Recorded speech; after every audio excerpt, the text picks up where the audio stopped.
Chapter 21. Goodbye, Violet.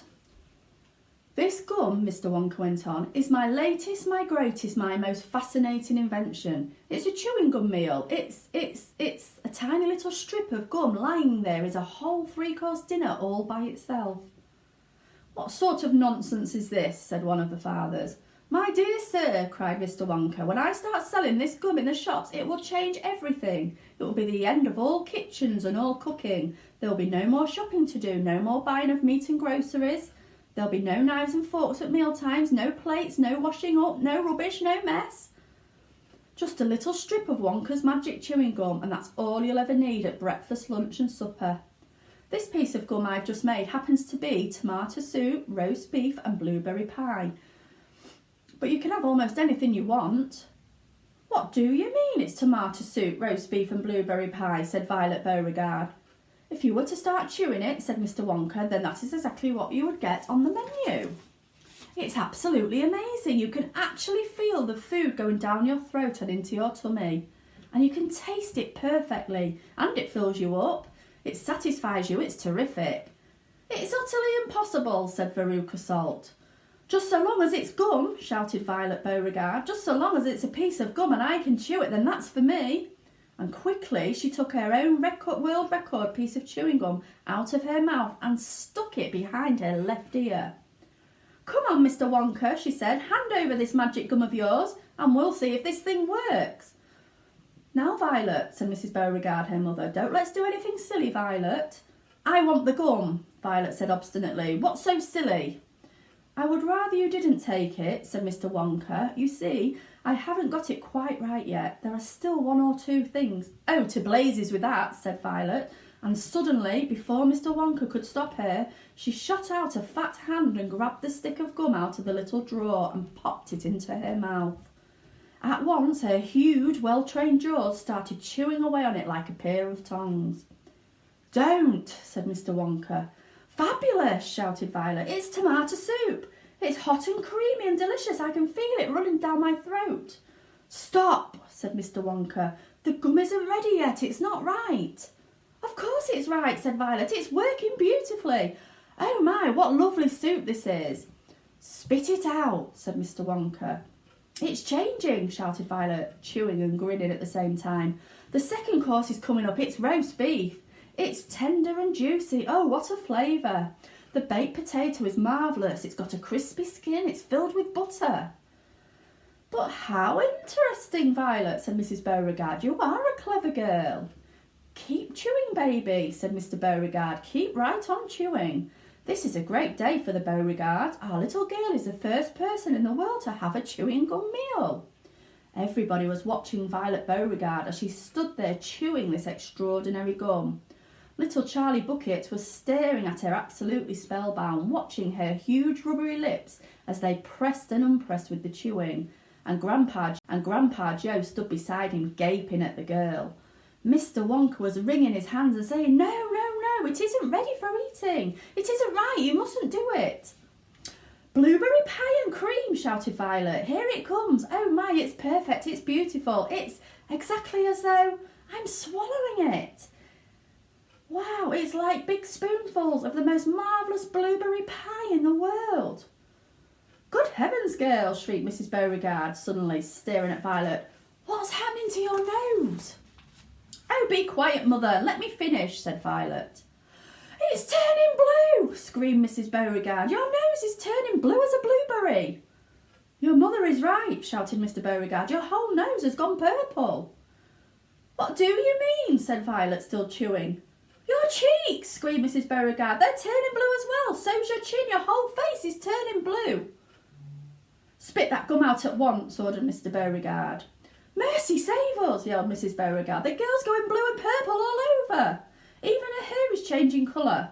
Violet, you're turning violet. Violet, what is happening to you? I told you I hadn't got it quite right, sighed Mr. Wonka, shaking his head sadly. I'll say you haven't, said Mrs. Beauregard. Just look at the girl now. Everybody was staring at Violet, and what a terrible, peculiar sight she was.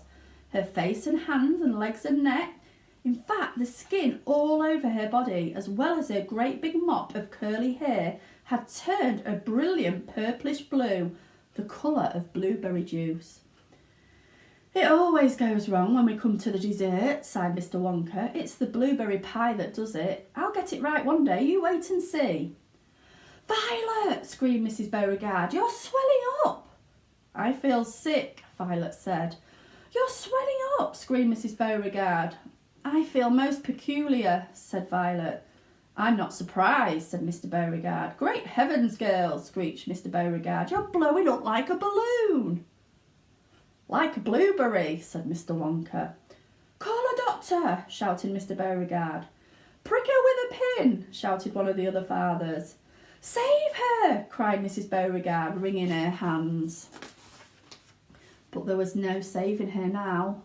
Her body was swelling up and changing shape at such a rate that within a minute it had turned into nothing less than an enormous round blue ball, a gigantic blueberry in fact, and all that remained of Violet Beauregard herself was a tiny pair of legs and a tiny pair of arms sticking out of the great round fruit, and a little head on top.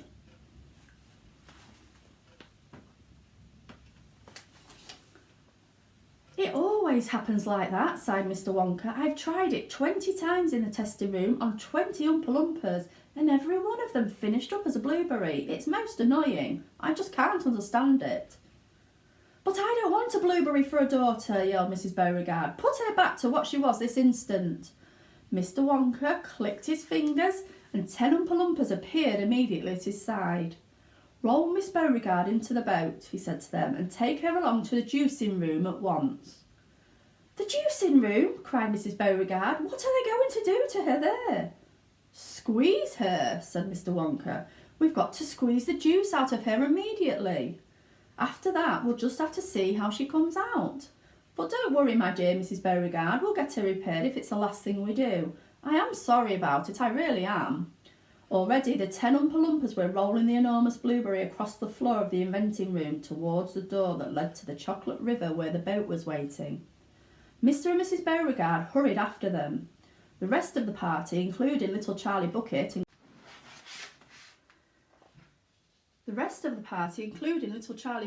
and Grandpa Joe, stood absolutely still and watched them go. Listen, whispered Charlie. Listen, Grandpa. The Oompa Loompas in the boat outside are starting to sing. The voices, 100 of them singing together, came loud and clear into the room. Dear friends, we surely all agree there's almost nothing worse to see than some repulsive little bum who's always chewing gum. It's very near as bad as those who sit around and pick the nose. So please believe us when we say that chewing gum will never pay. This sticky habit's bound to send the chewer to a sticky end. Did any of you ever know a person called Miss Bigelow? This dreadful woman saw no wrong in chewing all day long. She chewed while bathing in her tub. She chewed while dancing at the club. She chewed in church and on the bus. It really was quite ludicrous. And when she couldn't find her gum, she chewed up the linoleum. Or anything that happened near a pair of boots, the postman's ear, or other people's underclothes, and once she chewed her boyfriend's nose. She went on chewing till at last her chewing muscles grew so vast that from her face her giant chin stuck out just like a violin. For years and years she chewed away, consuming 50 bits a day, until one summer's eve, alas, a horrid business came to pass. Miss Bigelow went late to bed. For half an hour she lay and read, chewing and chewing all the while like some great clockwork crocodile. At last she put her gum away upon a special little tray, and settled back and went to sleep. She managed this by counting sheep. But now how strange, although she slept, those massive jaws of hers still kept on chewing and chewing through the night, even with nothing there to bite. They were, you see, in such a groove, they positively had to move, and very grim it was to hear, in pitchy darkness, loud and clear, this sleeping woman's great big trap, opening and shutting, snap, snap, snap, faster and faster, chop, chop, chop. The noise went on, it wouldn't stop, until at last her jaws decide to pause and open extra wide, and with the most tremendous chew, They bit the lady's tongue in two. Thereafter, just from chewing gum, Miss Bigelow was always dumb and spent her life shut up in some disgusting sanatorium. And that is why we'll try so hard to save Miss Violet Beauregard from suffering an equal fate. She's still quite young, it's not too late, provided she survives the cure. We hope she does, we can't be sure.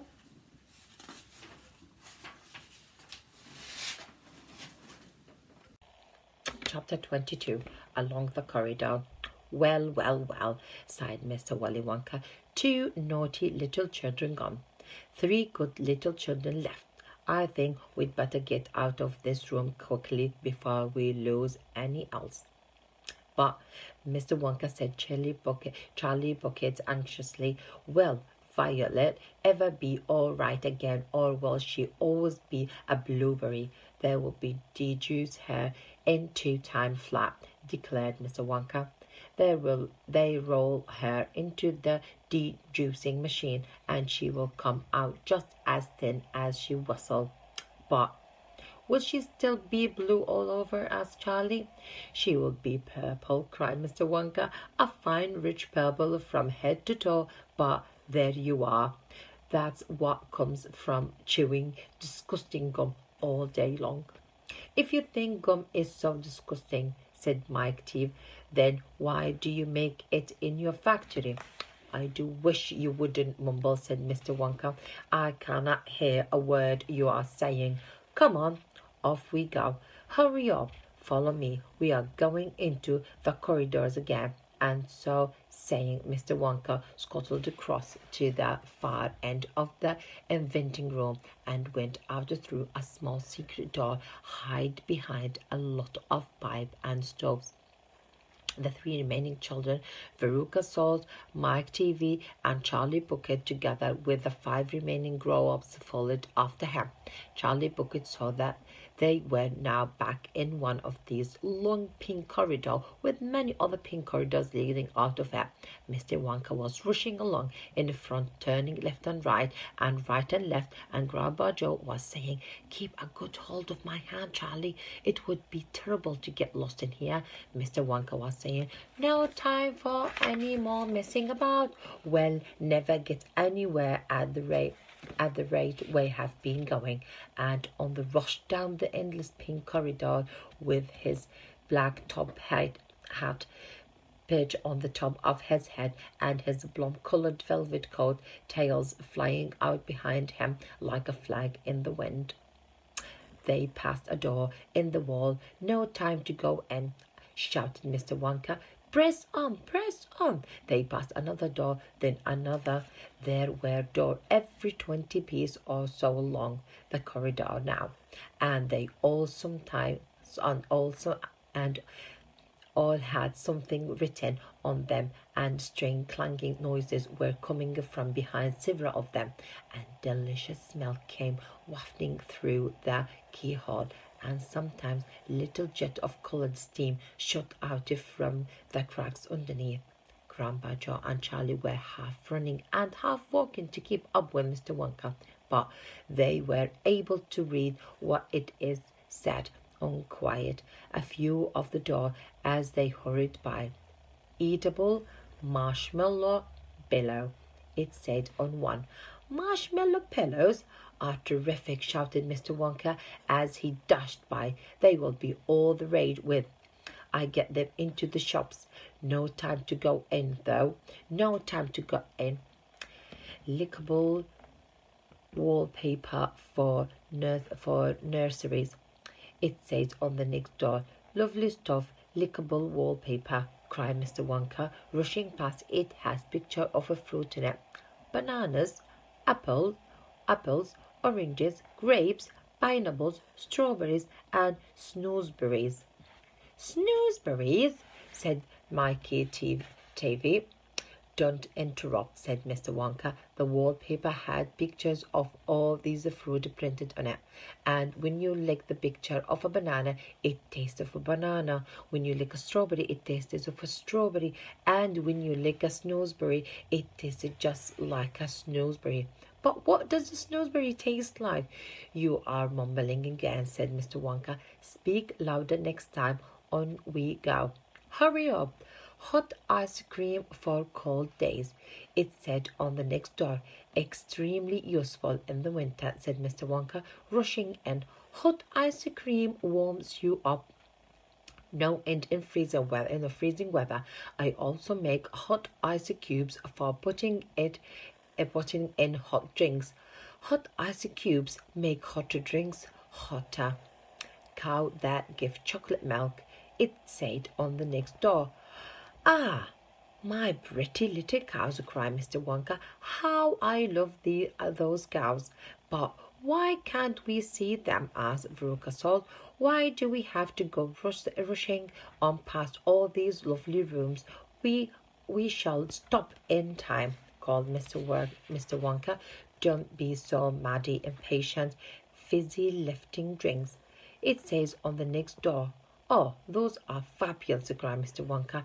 They fill you with bubble, and the bubbles are full of special kind of gas, and this gas is so terrifically lifting that it lifts you right off the ground just like a balloon. And up you go until your head hits the ceiling, and there you stay.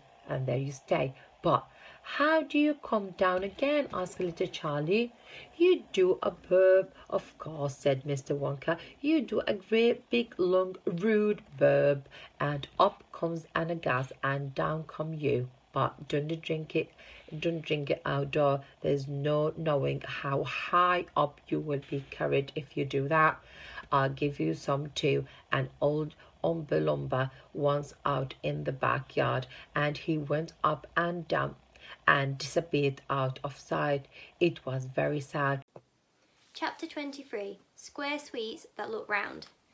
Everybody stopped and crowded to the door. The top half of the door was made of glass. Grandpa Joe lifted Charlie up so that he could get a better view, and looking in, Charlie saw a long table, and on the table there were rows and rows of small, white squared-shaped sweets.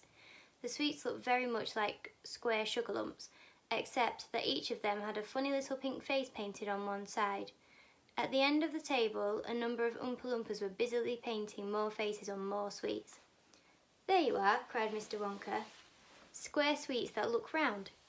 They don't look round to me, said Mike TV. They look square, said Veruca Salt. They look completely square. But they are square, said Mr. Wonka. I never said they weren't. You said they were round, said Veruca Salt. I never said anything of the sort, said Mr. Wonka. I said they looked round. But they don't look round, said Veruca Salt. They look square. They look round, insisted Mr. Wonka. They most certainly do not look round, cried Veruca Salt. Veruca, darling, said Mrs. Salt, pay no attention to Mr. Wonka. He's lying to you. My dear old fish, said Mr. Wonka. Go and boil your head.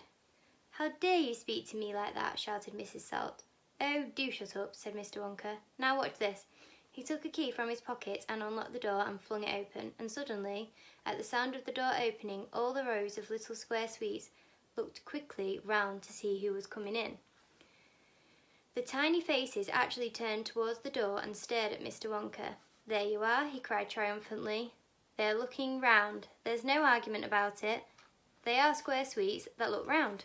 By golly, he's right, said Grandpa Joe. Come on, said Mr. Wonka, starting off down the corridor again. On we go. We mustn't dawdle. Butterscotch and butter gin, it said on the next door they passed. Now that sounds a bit more interesting, said Mr. Salt, Veruca's father. Glorious stuff, said Mr. Wonka. The Oompa Loompas adore it. It makes them tiddly. Listen, you can hear them in there now, whooping it all. Shrieks of laughter and snatches of singing could be heard coming through the closed doors. They're drunk as lords, said Mr. Wonka. They're drinking butterscotch and soda. They like that best of all. Butter gin and tonic is also very popular. Follow me, please. We really mustn't keep stopping like this.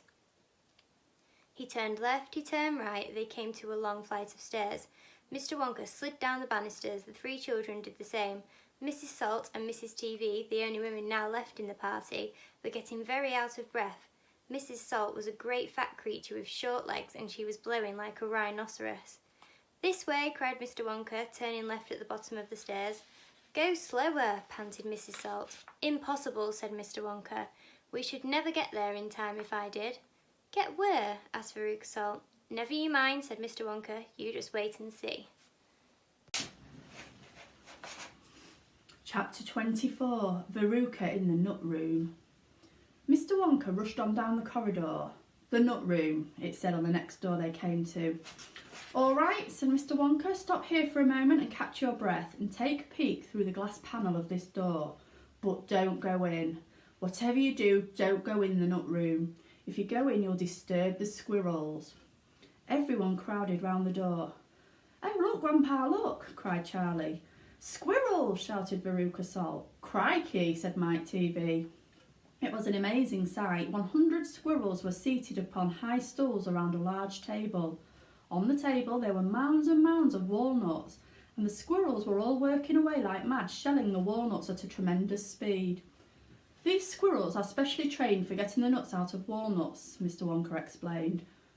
"Why use squirrels?" Mike TV asked. "Why not use Oompa Loompas?" "Because," said Mr. Wonka, "Oompa Loompas can't get walnuts out of walnut shells in one piece. They always break them in two. Nobody except squirrels can get walnuts whole out of walnut shells every time. It is extremely difficult. But in my factory, I insist upon only whole walnuts. Therefore, I have to have squirrels do the job. Aren't they wonderful, the way they get those nuts out? And see how they first tap each walnut with their knuckles to be sure it's not a bad one. If it's bad, it makes a hollow sound, and they don't bother to open it. They just throw it down the rubbish chute. Look, there. Watch that squirrel nearest to us. I think he's got a bad one now." They watched the little squirrel as he tapped the walnut shell with his knuckles. He cocked his head to one side, listening intently. Then suddenly he threw the nut over his shoulder into a large hole in the floor. "Hey, Mummy!" shouted Veruca Salt suddenly. "I've decided I want a squirrel. Get me one of those squirrels." "Don't be silly, sweetheart," said Mrs. Salt. "These all belong to Mr. Wonka." "I don't care about that," shouted Veruca. "I want one. All I've got at home is 2 dogs, 4 cats, 6 bunny rabbits, 2 parakeets, 3 canaries, a green parrot, a turtle, and a bowl of goldfish, and a cage of white mice. And a silly old hamster. I want a squirrel." "All right, my pet," Mrs. Salt said soothingly. "Mummy'll get you a squirrel just as soon as she possibly can." "But I don't want any old squirrel," Veruca shouted. "I want a trained squirrel." At this point, Mr. Salt, Veruca's father, stepped forward. "Very well, Wonka," he said importantly, taking out a wallet full of money.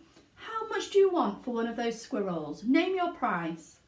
"They're not for sale," Mr. Wonka answered. "She can't have one." "Who says I can't?" shouted Veruca. "I'm going in to get one myself this minute."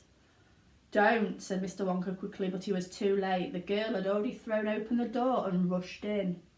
The moment she entered the room, 100 squirrels stopped what they were doing and turned their heads and stared at her with small, beady black eyes. Veruca Salt stopped also and stared back at them. Then her gaze fell upon a pretty little squirrel sitting nearest to her at the end of the table. The squirrel was holding a walnut in its paws. "All right," Veruca said, "I'll have you." She reached out her hands to grab the squirrel, but as she did so, in that first split second when her hand started to go forward, there was a sudden flash of movement in the room. Like a flash of brown lightning, every single squirrel around the table took a flying leap towards her and landed on her body. 25 of them caught hold of her right arm and pinned it down. 25 more caught hold of her left arm and pinned that down. 25 caught hold of her right leg and anchored it to the ground. 24 caught hold of her left leg, and the one remaining squirrel, obviously the leader of them all, climbed up onto her shoulder and started tapping on the wretched girl's head with its knuckles. "Save her!" screamed Mrs. Salt. "Veruca, come back! What are they doing to her?" "They're testing her to see if she's a bad nut," said Mr. Wonka. "You watch." Veruca struggled furiously, but the squirrels held her tight and she couldn't move. The squirrel on her shoulder went tap, tap, tapping the side of her head with his knuckles. Then, all at once, the squirrels pulled Veruca to the ground and started carrying her across the floor. "My goodness, she is a bad nut after all," said Mr. Wonka. "Her head must have sounded quite hollow." Veruca kicked and screamed, but it was no use. The tiny strong paws held her tightly and she couldn't escape. "Where are they taking her?" shrieked Mrs. Salt. "She's going where all the other bad nuts go," said Mr. Willy Wonka, "down the rubbish chute." "By golly, she is going down the chute," said Mr. Salt, staring through the glass door at his daughter. "Then save her!" cried Mrs. Salt. "Too late," said Mr. Wonka, "she's gone." And indeed she had. "But where?" shrieked Mrs. Salt, flapping her arms. "What happens to the bad nuts? Where does the chute go to?" "That particular chute," Mr. Wonka told her, "runs directly into the great big main rubbish pipe, which carries away all the rubbish from every part of the factory, all the floor sweepings and potato peelings and rotten cabbages, fish heads and stuff like that." "Who eats fish and cabbage and potatoes in this factory, I'd like to know," said Mike TV. "I do, of course," answered Mr. Wonka. "You don't think I live on cacao beans, do you?" But, shrieked Mrs. Salt, "where does the great big pipe go in the end?" "Why, to the furnace, of course," Mr. Wonka said calmly. "To the incinerator." Mrs. Salt opened her huge red mouth and started to scream. "Ha!" "Don't worry," said Mr. Wonka. "There's always a chance they've decided not to light it today." "A chance!" yelled Mrs. Salt. "My darling Veruca, she'll be sizzled like a sausage." "Quite right, my dear," said Mr. Salt. "Now, see here, Wonka," he added, "I think you've gone just a shade too far this time. I do indeed. My daughter may be a bit of a frump, I don't mind admitting it, but that doesn't mean you can roast her to a crisp. I'll have you know I'm extremely cross about this, I really am." "Oh, don't be cross, my dear sir," said Mr. Wonka. "I expect she'll turn up again sooner or later. She may not even have gone down at all. She may be stuck in the chute just below the entrance hole. And if that's the case, all you have to do is go in and pull her up again." Hearing this, both Mr. and Mrs. Salt dashed into the nut room and ran over to the hole in the floor and peered in. "Veruca," shouted Mrs. Salt, "are you down there?" There was no answer. Mrs. Salt bent further forward to get a closer look. She was now kneeling right on the edge of the hole with her head down and her enormous behind sticking up in the air like a giant mushroom. It was a dangerous position to be in. She needed only one tiny little push, one gentle nudge in the right place, and that is exactly what the squirrels gave her. Over she toppled into the hole head first, screeching like a parrot. "Good gracious me," said Mr. Salt as he watched his fat wife go tumbling down the hole. "What a lot of rubbish there's going to be today." He saw her disappearing into the darkness. "What's it like down there?" "Angina!" he called out. He leaned further forward. The squirrels rushed up behind him. "Help!" he shouted, but he was already toppling forward, and down the chute he went, just as his wife had done before him and his daughter. "Oh dear," cried Charlie, who was watching with the others through the door. "What on earth's going to happen to them now?" "I expect someone will catch them at the bottom of the chute," said Mr. Wonka. "But what about the great fiery incinerator?" asked Charlie. "They only light it every other day," said Mr. Wonka. "Perhaps this is one of the days when they let it go out. You never know, they might be lucky." "Shh," said Grandpa Joe. "Listen, here comes another song." From far away down the corridor came the beating of drums. Then the singing began. "Veruca Salt, Veruca Salt," sang the Oompa Loompas. "The little brute has just gone down the rubbish chute. And as we very rightly thought that in a case like this we ought to see the thing completely through, we've polished off her parents too. Down goes Veruca, down the drain, and here perhaps we should explain that she will meet as she descends a rather different set of friends to those that she has left behind. Those won't be nearly so refined. A fish head, for example, cut this morning from a halibut. Hello, good morning, how do you do? How nice to meet you, how are you? And then a little further down, a mass of others gathered round, a bacon rind, some rancid lard, a loaf of bread gone stale and hard, a steak that nobody could chew, an oyster from an oyster stew, some liverwurst so old and grey, one smelled it from a mile away, a rotten nut, a reeky pear, and lots of other things as well, a thing the cat left on the stair. And lots of other things as well, each with a rather horrid smell. These are Veruca's newfound friends that she will meet as she descends, and this is a price she has to pay for going so very far astray. But now, my dears, we think you might be wondering, is it really right that every single bit of blame and all the scolding and the shame should fall upon Veruca Salt? Is she the only one at fault? For though she's spoiled and dreadfully so, a girl can't spoil herself, you know. Who spoiled her then? Oh, who indeed? Who pandered to her every need? Who turned her into such a brat? Who are the culprits? Who did that? And lass, you needn't look so far to find out who these sinners are. They are, and this is very sad, her loving parents, mum and dad. And that is why we're glad they fell into the rubbish chute as well.